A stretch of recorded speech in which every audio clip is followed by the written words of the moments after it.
Louvado seja o Senhor pela sua vida, meus queridos amigos e irmãos, que estamos mais uma vez reunidos para adorar e engrandecer ao nome do Senhor. No Salmo 96, do versículo do 8 ao 10 diz: Dê ao Senhor a glória devida ao seu nome e entre nos seus atos, trazendo oferta. Adore o Senhor no esplendor da sua santidade. Temam diante dele todos os habitantes da terra.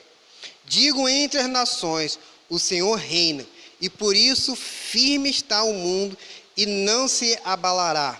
Ele julgará os povos com justiça. Amém? Vamos orar ao Senhor neste momento. Ó Deus querido e amado, santo és tu, ó Pai, que merece toda honra, toda glória e todo louvor. Neste momento, recebe agora a nossa adoração, o nosso culto, ó Pai, através dessa mídia aqui do YouTube. Abençoe, ó Deus querido, a vida das pessoas que estão junto conosco, nas suas casas agora, adorando ao Senhor. Sabemos, ó Deus querido, que este momento é um momento difícil para todos nós. O momento, ó Pai, que nós estamos enfrentando uma grande epidemia que vem assolando não só o Brasil, mas o mundo. Mas entendemos que o Senhor está no controle de todas as coisas e que o Senhor governa e reina para todo sempre. Essa, ó Pai querido, é a nossa esperança, e a nossa esperança, ó Pai, não é uma esperança falsa, porque o Senhor é o Deus Todo-Poderoso. Louvado seja o teu nome. Em nome de Jesus que oramos. Amém e amém. Salvador bendito, terno e bom Senhor, só em ti confio, grande Salvador, sob a cruz morreste para me salvar, tudo padeceste para me livrar. Ó Jesus bendito, terno e bom Senhor, só em ti confio, grande Salvador. Só em ti confio, grande é teu amor. Nunca desprezaste nenhum pecador. Tudo que é contrito já te procurou. Pela tua graça, salvação achou. Ó Jesus bendito, terno e bom Senhor, só em ti confio, grande Salvador. Sim, em ti confio, Salvador fiel, nunca abandonaste, pois teu Israel, tua excellência, graça faltará. Ó quem te confia, não perecerá. Ó Jesus bendito, terno e bom Senhor, só em ti confio, grande Salvador. sempre em ti confio. Grande é teu poder, tu e os inimigos podes bem vencer. Sabe bem seguro, leva-me, Senhor, sempre protegido pelo teu amor. Ó Jesus bendito, terno e bom Senhor, só em ti confio, grande Salvador. Amém. Eram 100 ovelhas juntas do aprisco. Eram 100 ovelhas que o pastor cuidou. Porém, numa tarde, a contá-las todas, lhe faltava uma, e triste chorou. As 99 deixou no aprisco e pelas montanhas a buscá-la foi. A encontrou gemendo, tremendo de frio, curou suas feridas, pois logo em seus ombros ao réu voltou. Esta mesma história volta a repetir-se, pois muitas ovelhas perdidas estão, mas ainda hoje o pastor amado cura suas feridas e quer te salvar. As 99 deixou no aprisco e pelas montanhas a buscá-la foi. A encontrou gemendo, tremendo de frio,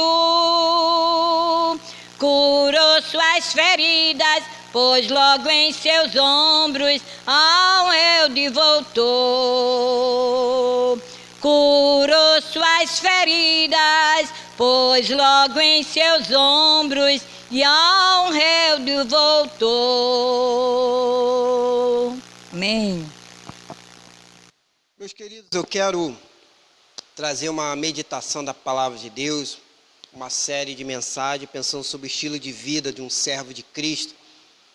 Entendo que seja um momento importante de nós pensarmos um pouco sobre como que tem que ser o nosso estilo de vida, como que nós estamos vivendo para o Senhor, como você tem vivido para o Senhor. Eu quero trabalhar dentro da carta de Efésios.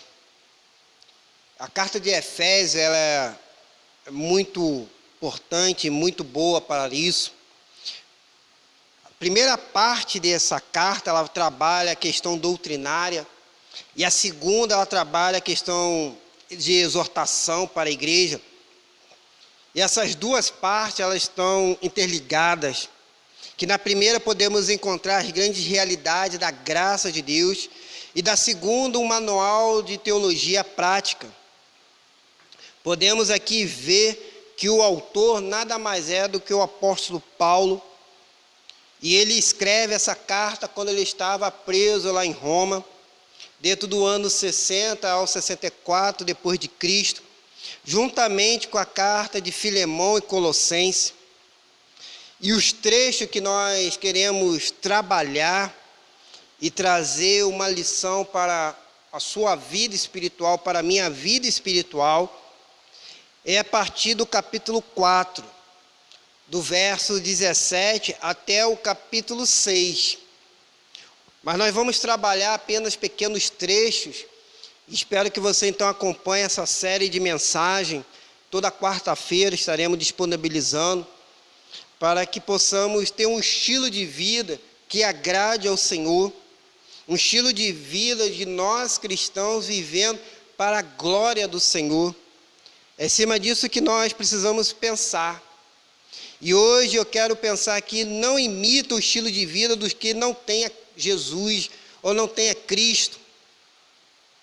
Abre então a sua Bíblia, ou acesse a sua Bíblia no seu celular ou no tablet, ou algum outro meio, na carta de Efésios, capítulo 4, a partir do verso 17 até o verso 20, e acompanha comigo, então, esse texto bíblico, muito importante para nós, que diz assim: portanto digo e dou testemunho no Senhor, que não andeis mais como anda o gentio, em pensamentos fúteis, obscurecido no entendimento, separado da vida de Deus pela ignorância e pela dureza do coração, havendo se tornado insensíveis, entregaram-se à devassidão para cometer com avidez todo tipo de impureza. Mas vós não aprendeste assim de Cristo. Oremos. Bendito é o Senhor, Deus Pai, Deus Filho e Deus Espírito Santo.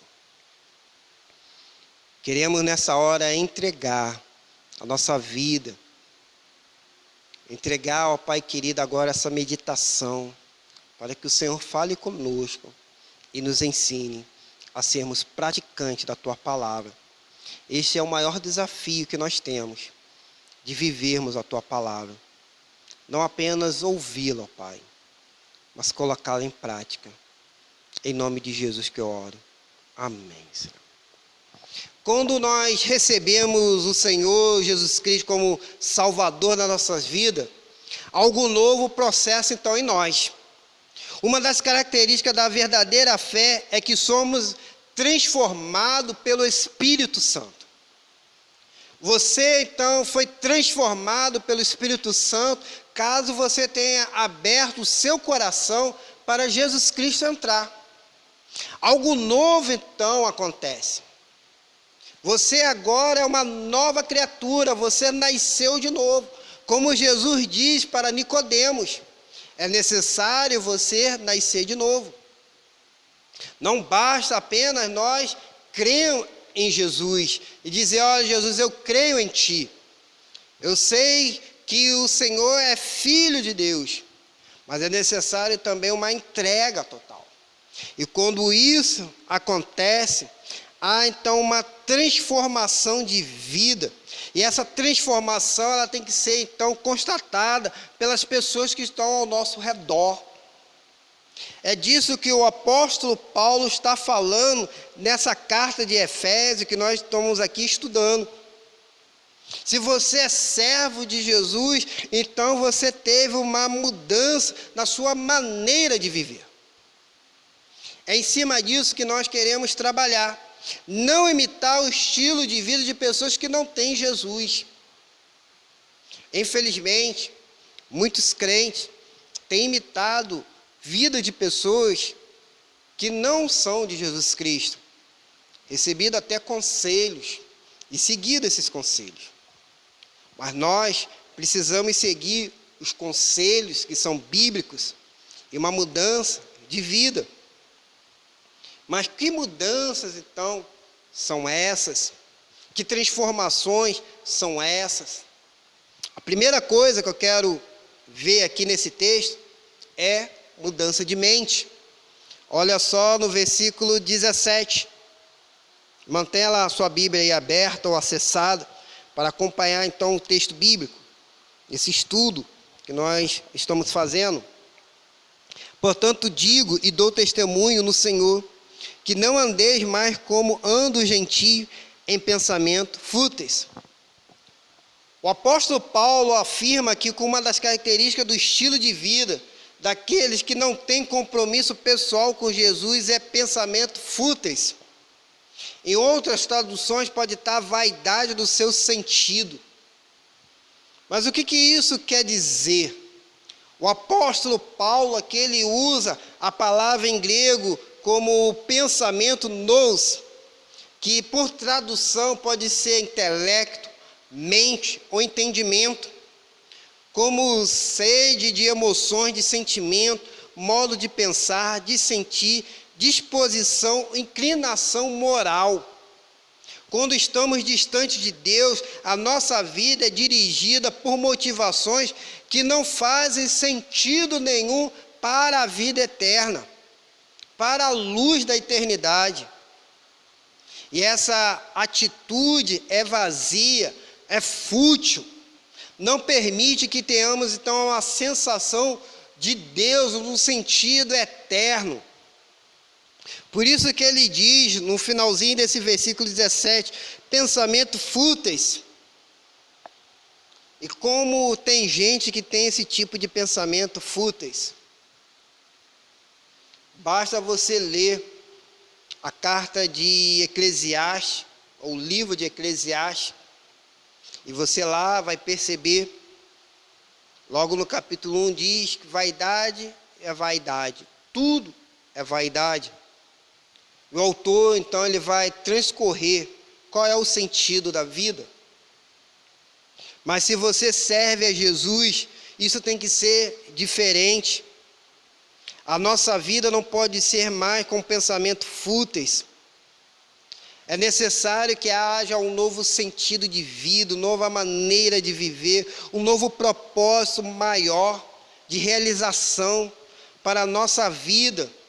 E o que nós precisamos entender é que a nossa vida não é apenas aqui, mas ela está ligada para a eternidade. O seu sentido de vida não é mais um sentido de vida para viver apenas aqui na terra, mas é um sentido de vida para a eternidade. Vivemos então para a glória de Deus. E será que você consegue entender que a sua vida é para a glória de Deus? Lá na carta de 1 Coríntios, capítulo 10, versículo 31, vai dizer justamente isso. Portanto, quer comais, quer bebais, ou façais outra coisa qualquer, fazei tudo para a glória de Deus. Olha só o que esse texto está dizendo, e preste bastante atenção. Quer comais, quer bebais, ou fazer qualquer outra coisa, faça para a glória de Deus. Muitas vezes eu fico meditando em cima desse texto e pensando, olha, tenho que comer aqui para a glória de Deus. Eu tenho que beber para a glória de Deus. Infelizmente, muitos crentes não conseguem entender que a sua vida tem que ser para a glória de Deus. Tudo que nós fazemos tem que ser para a glória de Deus. O que nós estamos construindo é um futuro eterno e não somente um futuro temporário. Um futuro que acaba, mas é um futuro que tem uma implicação para a eternidade. Então, tudo que você for fazer tem que ser para a glória de Deus. Eu pegar aqui um exemplo. As mulheres, quando for comprar o sapato, e talvez as mulheres compram o sapato, e muitas vezes é para poder fazer, de repente, inveja na vida de outra pessoa. Eu quero dizer que isso não é para a glória de Deus.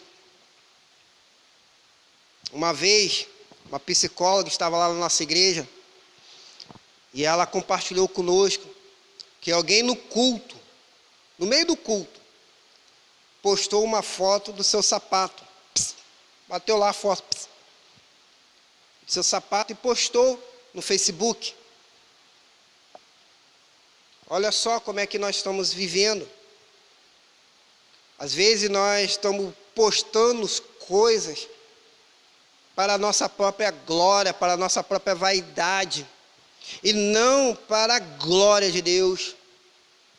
Então você precisa pensar, tudo que você for fazer tem que ser para a glória de Deus. Por isso que o apóstolo ele coloca, olha, quer comais, quer bebais. É dizer, na coisa mais simples que tem, que é comida, quando é que você estiver ali comendo, e muitas vezes a gente come de uma forma que é gula. Por isso que ele chama a atenção, olha, tem que ser o quê? Para a glória de Deus. Mas o grande perigo é tentar andar com Jesus sem permitir que Ele transforme os valores e os propósitos que controlam a nossa vida e a nossa mente. Porque nós queremos fazer do nosso modo, do nosso jeito. E aonde está então o sentido da nossa existência? Esse sentido que resiste o teste da eternidade. Nós temos que parar de andar como os pagãos, como aqueles que não têm Cristo, como aqueles que não foram transformados ou mudados pelo poder do Evangelho, com as pessoas mundanas. Nós temos que parar de fazer as coisas que eles estão fazendo e nos enxergar que nós somos filhos de Deus e que nós temos que fazer tudo para a glória de Deus. O nosso olhar, ele tem que ser um olhar, então, vertical. Um olhar para o alto. Mas aonde será que está fixado os seus olhos? Como o salmista diz, né? Olhei para o monte, de onde me vem o socorro. Olhei para o alto, de onde me vem o socorro. O nosso socorro, ele tem que vir do Senhor. A nossa vida, ela tem que estar centrada no Senhor. Nós não podemos perder essa direção. Mas quais têm sido os seus propósitos espirituais na sua vida? Como será que você está vivendo isso? Será que você está andando como as pessoas mundanas? A segunda lição que nós podemos ver nesse texto é uma mudança no entendimento das realidades. Olha só no versículo 18. Obscurecido no entendimento, separados da vida de Deus pela ignorância e dureza do coração. A segunda mudança que ocorre nas pessoas que fizeram como Jesus e se entregaram a Ele, tem a ver com a sua percepção de realidade que nos cercam. Tem a ver com que somos capazes de entender e perceber a vida à luz da espiritualidade. Paulo ele chama a atenção dizendo que essas pessoas que têm a mente de Cristo estão separados. Mas aqueles que não têm a mente de Cristo andam longe do Senhor. Não têm uma vida com Deus. E será que você tem uma vida com Deus? A palavra de Deus nos ensina que quando Jesus não é o Senhor das nossas vidas, vivemos então debaixo de uma cegueira espiritual. Olha só, em 2 Coríntios capítulo 4, do versículo do 3 ao 4, que diz: se o nosso evangelho está encoberto, e é para o que estão perecendo que está encoberto, entre os quais o Deus desse século cegou a mente dos incrédulos, para que não vejam a luz do evangelho da glória de Cristo, o qual é a imagem de Deus. Não somente deixamos de ter propósitos espirituais, como deixamos de perceber e entender as realidades espirituais. Mas como o diabo então ele desenvolve essa cegueira espiritual da nossa vida, ele coloca uma venda nos nossos olhos. E essa venda ela é feita de um tecido denso, grosso, que nos impede de a gente perceber do que está de fato ocorrendo no mundo, ao nosso redor, ou de perceber as realidades espirituais. E a palavra de Deus nos ensina que o inimigo, então, ele usa algumas vendas para tampar, para encher de escuridão o nosso entendimento. como o mundo, a filosofia de vida, de valores que estão sendo implementados pela sociedade, como, por exemplo, a questão do aborto, sexo fora do casamento, namorados dormindo com namoradas. Aqui eu posso até dizer de jovens que se dizem cristãs, que não são mais virgens, não se guardam mais para o casamento. Questão de fake news, de as mentiras sendo espalhadas, e às vezes coloca até dentro do grupo cristão, dentro dos nossos WhatsApp, dentro do Facebook, do Instagram. Questão de politicagem, que já está virando um nojo, onde parece que você precisa ter um partido e defender o seu partido. E crente, então, tão envolvido nisso, mas não consegue se envolver ou dedicar esse mesmo empenho na defesa do Evangelho, na proclamação do Evangelho. O divórcio que tomou conta das nossas igrejas. E por aí vai, meus queridos.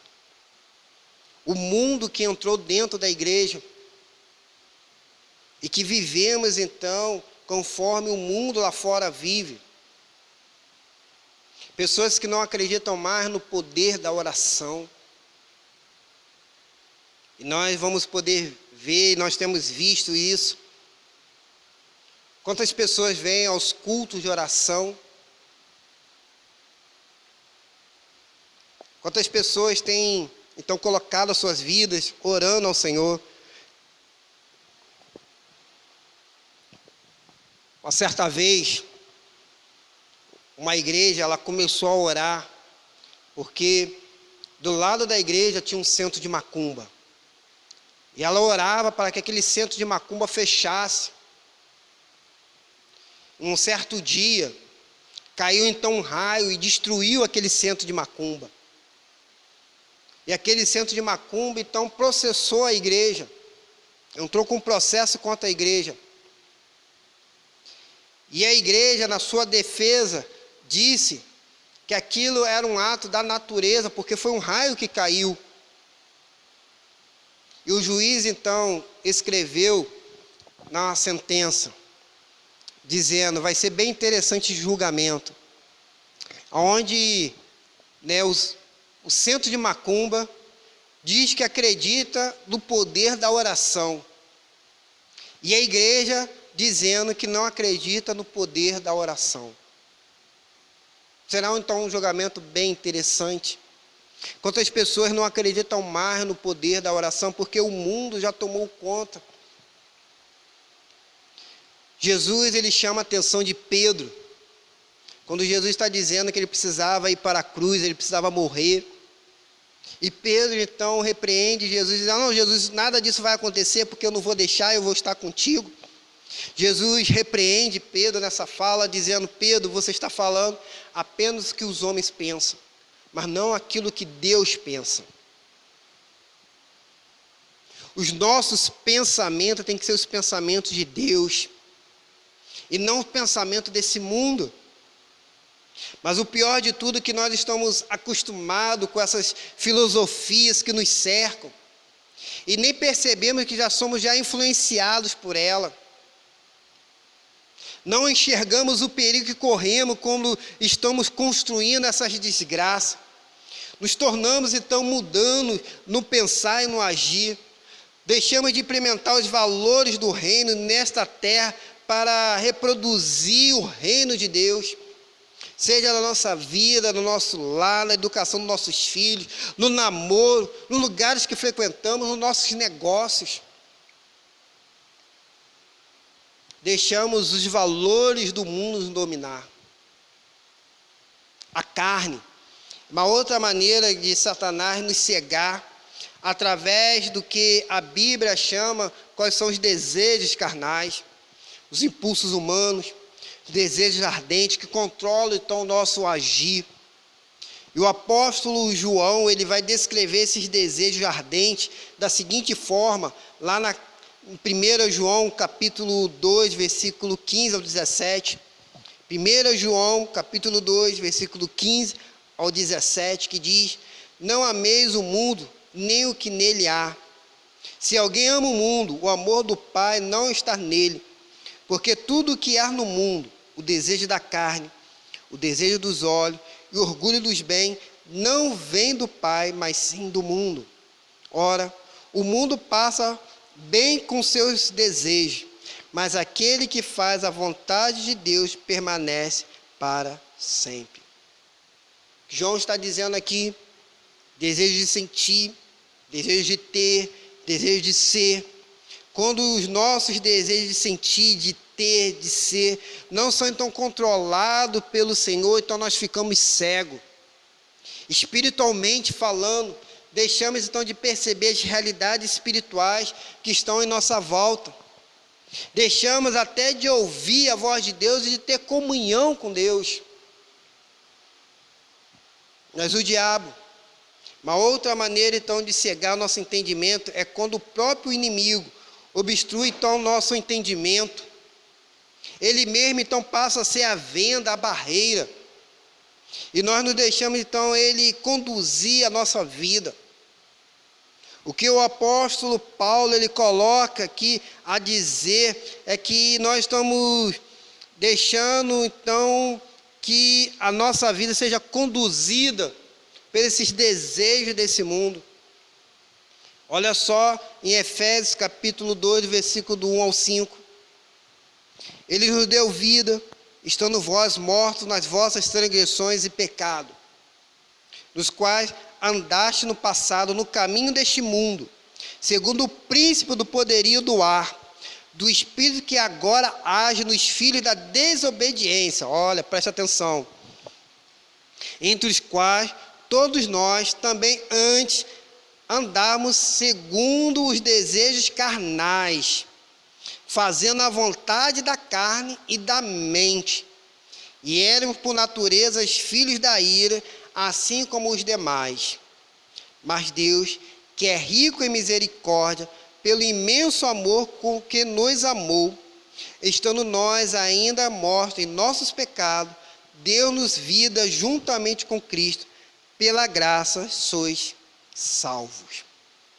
Agora, não tem sentido de voltar a viver a nossa vida como era antes, pelos nossos desejos carnais, seguindo então os desejos que o diabo ele colocava em nós. Não podemos mais viver dessa forma, dessa maneira. Não podemos mais ser controlados pelos esses desejos carnais. Meu pastor ele contava uma história muito interessante, que tinha lá um ringue de briga de cachorro, e o homem lá sempre apostava e ganhava, porque ele sabia qual era o cachorro que ganhava naquele ringue lá de cachorro. E certa vez um dos apostadores perguntou para aquele homem: como é que você sabe qual é o cachorro que vai vencer? E ele virou e falou: é simples, porque sou eu que alimento esses cachorros. Então, quando eu quero que um vença, eu dou comida para ele e deixo o outro então com fome. Ele fica fraco para a luta. Mas quando eu quero o outro que vença, então eu deixo um sem comer e o outro dou comida. E assim então eu sei quem é que vai ser o vencedor. Muitas vezes, meus queridos, nós fazemos justamente isso. Nós não alimentamos o nosso espírito, mas alimentamos a carne, damos vazão à carne. E a pergunta que eu faço a você é: quem tem controlado a sua vida, a carne ou o espírito? Sua percepção espiritual tem sido controlada pelo Espírito Santo ou pelo mundo? É a carne e o diabo tem controlado você? Ou Deus, o Espírito e Jesus têm controlado você?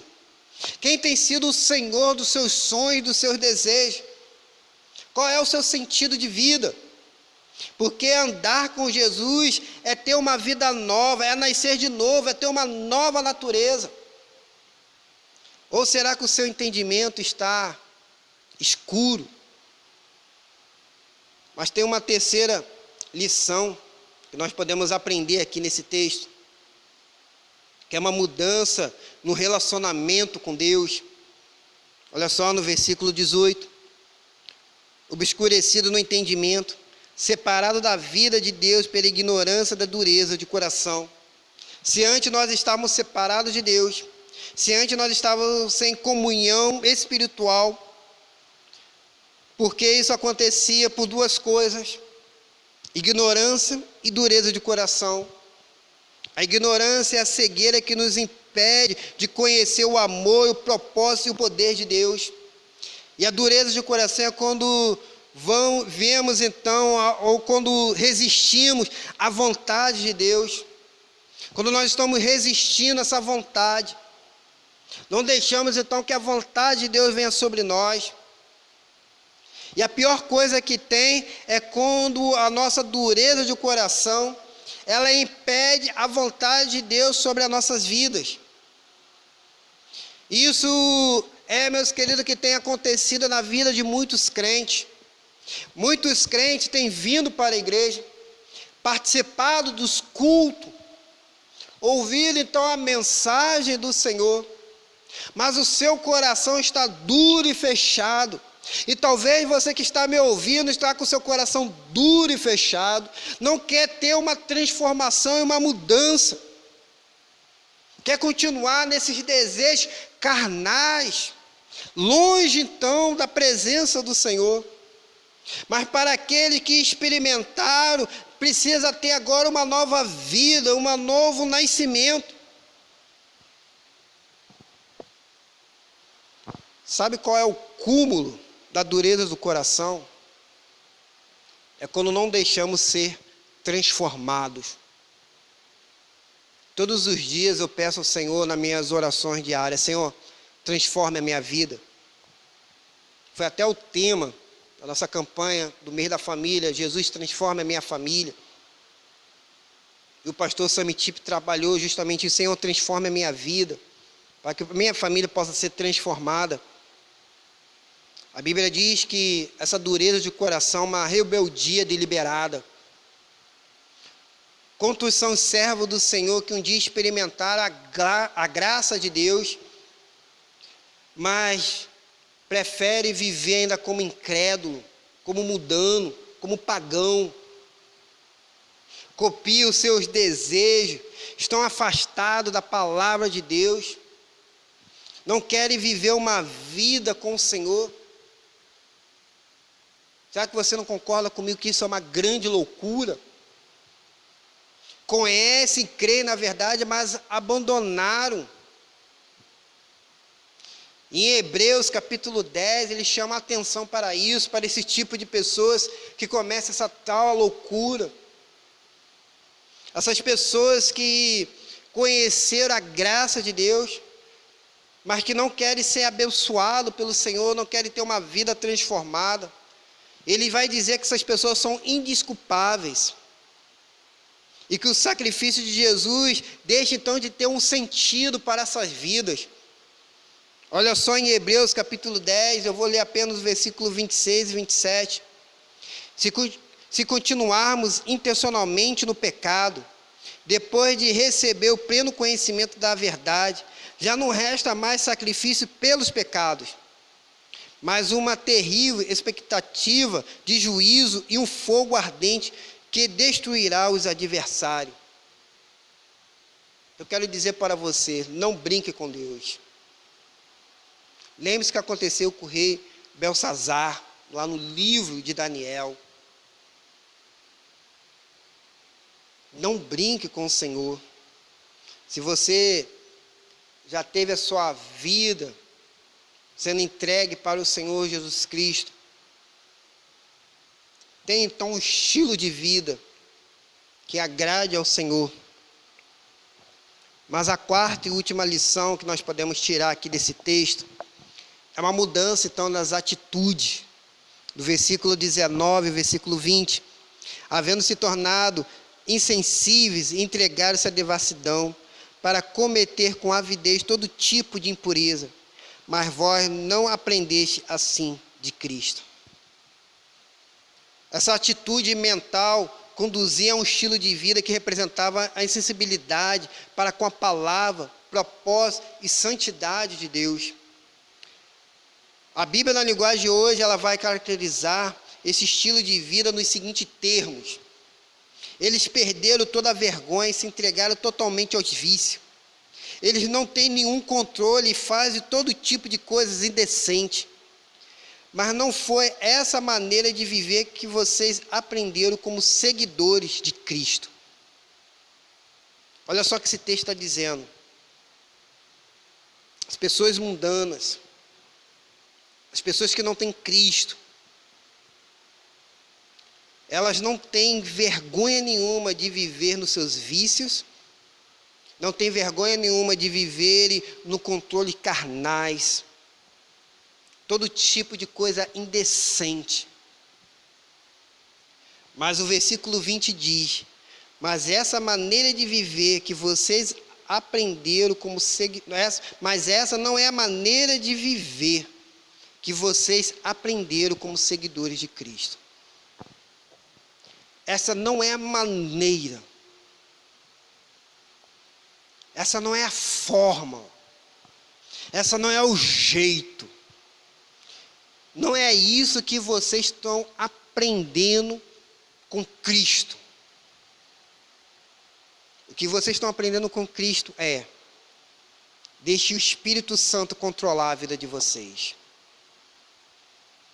A sua vida precisa refletir a beleza de Jesus.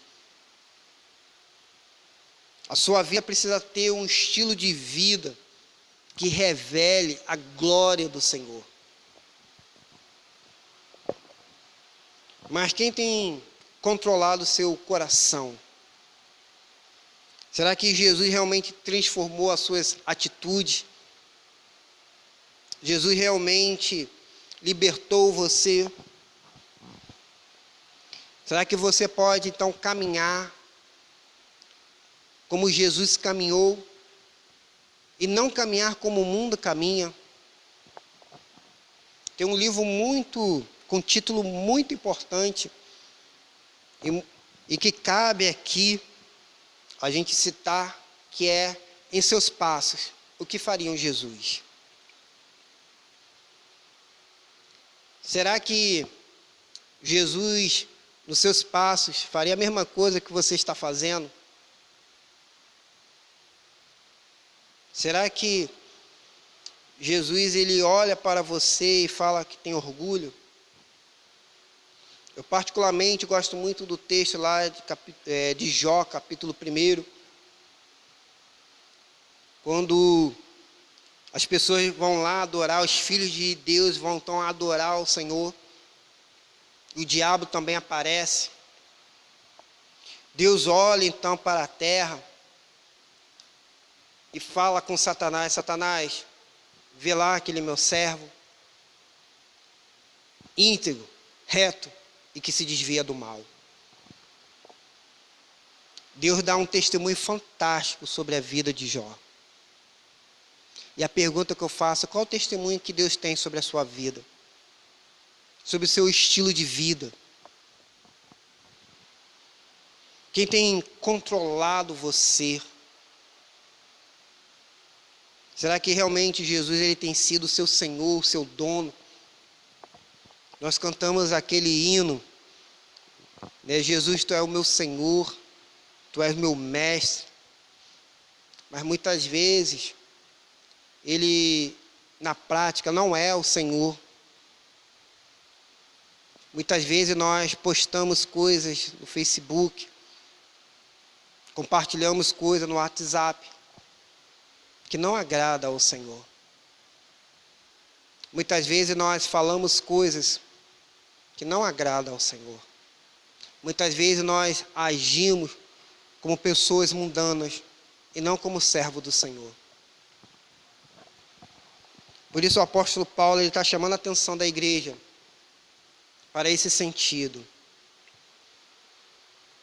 E o final dessa meditação de hoje diz: mas vós não aprendeste assim de Cristo. O que você aprendeu de Cristo? É ter uma vida íntegra, uma vida que agrade ao Senhor. Jesus, ele foi obediente a Deus em todos os sentidos, até a morte. Lá no Getsêmani, ele ora falando: Pai, se for possível, passe de mim esse cálice. Mas que não seja como eu quero, mas como tu queres. O nosso desejo tem que ser como o desejo de Deus para com a nossa vida. E é isso que Deus deseja para a sua vida. Que o Senhor então te abençoe e te guarde.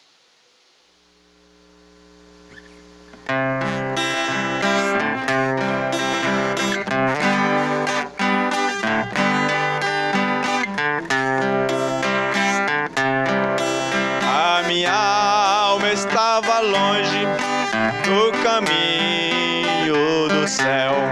Eu era pobre, desprezível, pecador. Mas Jesus transformou minhas trevas em luz, quando Ele estendeu a sua mão para mim. Quando Jesus estendeu a sua mão,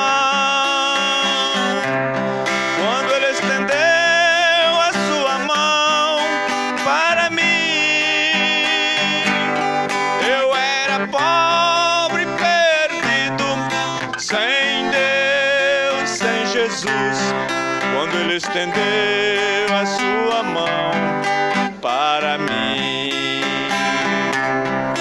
agora me regozijo desde que eu aceitei, e da tempestade eu posso sossegar,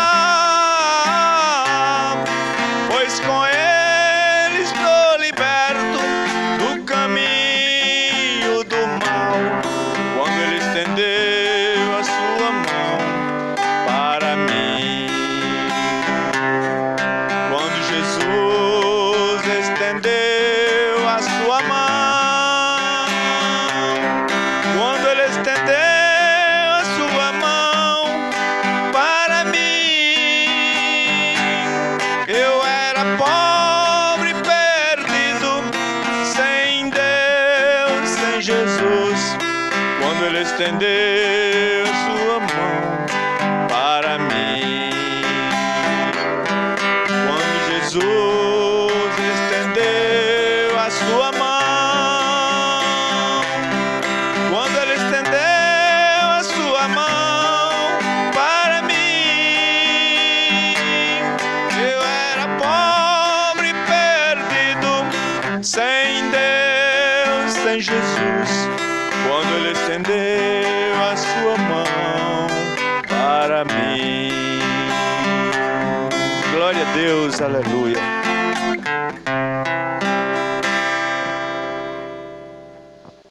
Quero, neste momento, orar pela sua vida.